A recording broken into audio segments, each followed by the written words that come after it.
What's poppin'? You already know, as I say, ain't nothing new under the sun, right? So today, this is not even about cognitive dissonance, propaganda, or delusion. This is just simply a theory that I have, just from me looking around and keeping my head on a swivel and reading the room. And this theory that I have that I'm about to share with you, and I know people are going to be like, that's a far reach or an extrapolation. But this is my theory that the Allies did not win, but we in fact lost World War II. And I'm going to start off laying down this theory and delivering it to you with a brief explanation of Operation Paperclip. Nazi scientists helped put America on the moon. Sounds insane, right? After World War II, the U.S. secretly recruited 1,600 German scientists, including Werner von Braun, Hitler's top rocket engineer, and Kurt Debus, a member of the SS during World War II. These men, once loyal to the Nazi regime, were given new identities and new missions. Their task? Win the space race for America. But Debus carried more than a dark past. His face bore dueling scars known as Schmiese, marks of honor earned through ruthless German fencing battles, a tradition among elite officers. To them, these scars symbolize status, strength, dominance. With their expertise, America didn't just compete with the Soviet Union, it won. Werner von Braun designed the Saturn V rocket. Debus became NASA's first Kennedy Space Center director.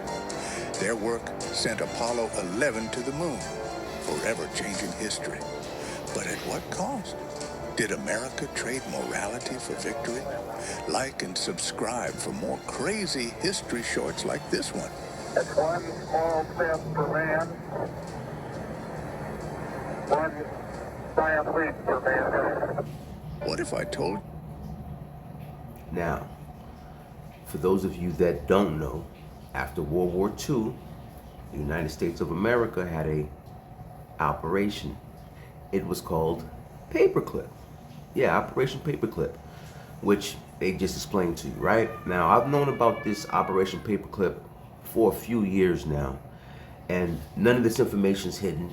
You can go on CIA.gov, Freedom of Information Act Reading Room. You can just hop on Google and type in Operation Paperclip. It's been declassified, and they're going to tell you all about it. But again, you know how my mind works. So me being me, I decided to hop down the rabbit hole. So I want to show you what I found. And you tell me, am I tweaking? Or is this just seem like some the world is a stage bullshit? Alright, so that being said, right? When I was falling down this rabbit hole, I said, you know what? Let me ask the all-seeing eye. What really happened? What was left out of the story that was given to all us? So I asked Foreign, I said, yo, how many countries after World War II had something similar like the United States Operation Paperclip, where they took Nazi scientists and generals? Let's see what the answer was. There is no universally agreed number because some countries ran formal state programs like the U.S., while others quietly recruited former Nazi scientists, intelligence officers, engineers, or military personnel without giving the effort an official name. But historians generally point to at least 4 major Allied countries that ran organized post-war recruitment efforts similar to Operation Paperclip 1. United States Operation Paperclip recruited 1,500 German and Austrian scientists, engineers, and technicians. 2. Soviet Union ran Operation Osowiakum in 1946, forcibly relocating thousands of German specialists and families into the USSR. 3. United Kingdom, British intelligence and military agencies also recruited German aerospace, chemical, and naval experts after the war. 4. France absorbed German scientists and engineers into its aviation and missile programs after the war. Beyond those, several other countries later employed or sheltered former Nazis or Axis experts in smaller or less centralized ways, including Argentina, Egypt, Spain, Canada, Brazil. So if you mean formal state recruitment programs resembling paperclip, the clean answer is roughly 4 major powers. If you mean any country that knowingly absorbed Nazi military scientific personnel, the number climbs closer to 10 or more, depending on how historians define similar. Wow. You ever heard of the movie The Boys of Brazil? Don't seem that far-fetched, does it? Again, word etymology, entertainment. To enter and bind the mental. It's literally a form of witchcraft. They're telling you what they're doing as they do it. And then when you find out, you give it free will. This is why we've seen all those movies about people on islands hunting people or keeping them captive as sex slaves. Epstein? But anyways, so let me tell you what that tells me in my simple-minded, logical thought approach to what I'm seeing in my reality.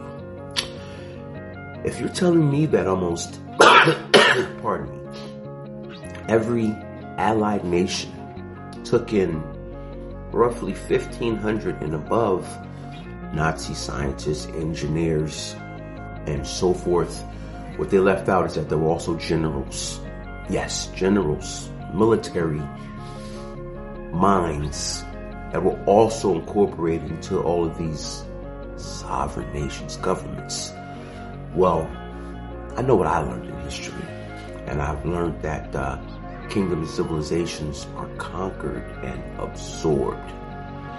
But the last time I checked, it's the individual who wins the war who goes out and occupies all the other nations of the losers.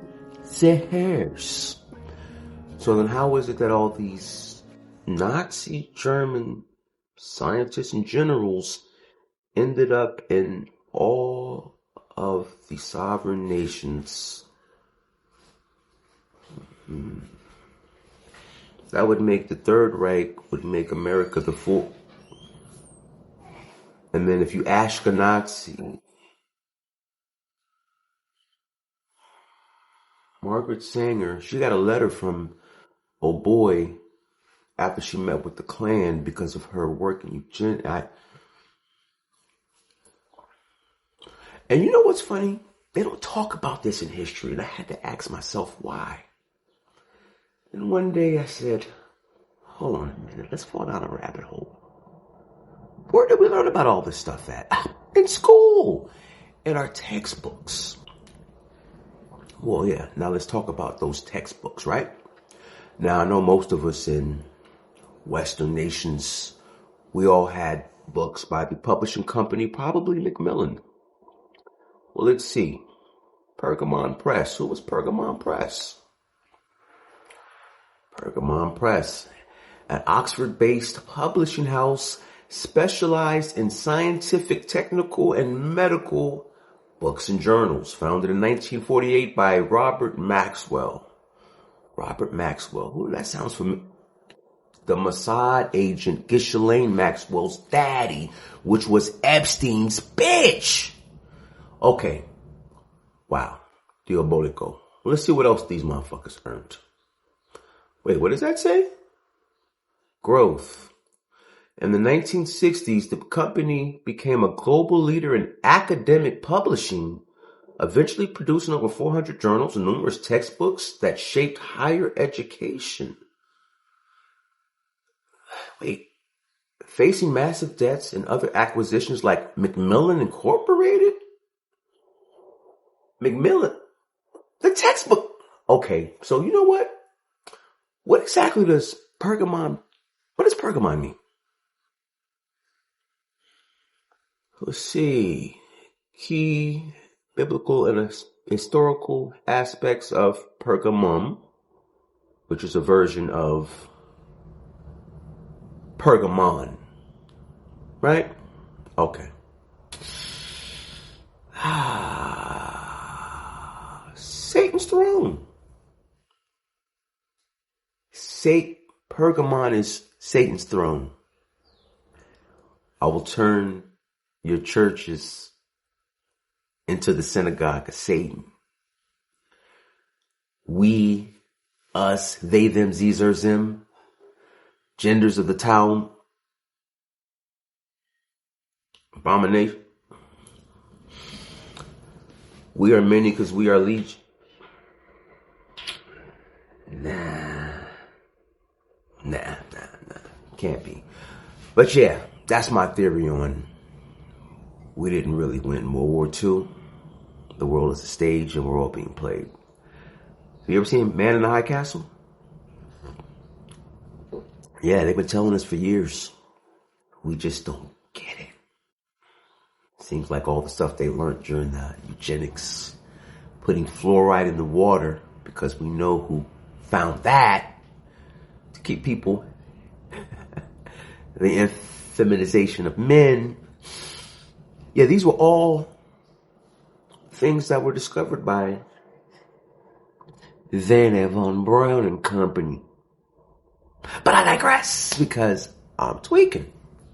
Yeah, pay me no mind, but I know that somebody got something to say, because I know I'm not the only one seeing this. So leave it in the comments.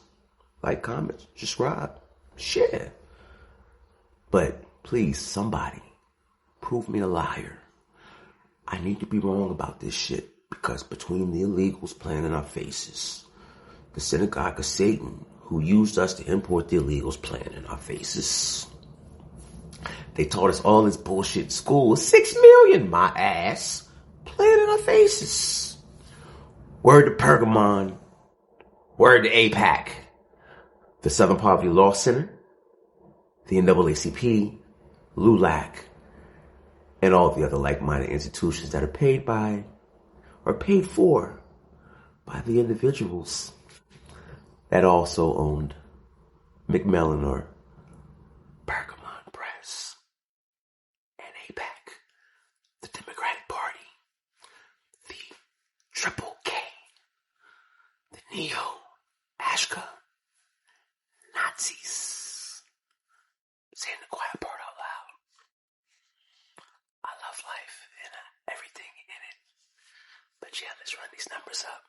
We gotta crack the algorithm and get this shit out. And on that note, let me get out of here. Realize. Transparency forces accountability. Y'all keep your eyes to the stars. Keep that head on a swivel. Because we are in the diabolical den of demons, a.k.a. the Viper's Pit. Your house has now been turned into the synagogue of Satan. Oh yeah, and Guten Morgen.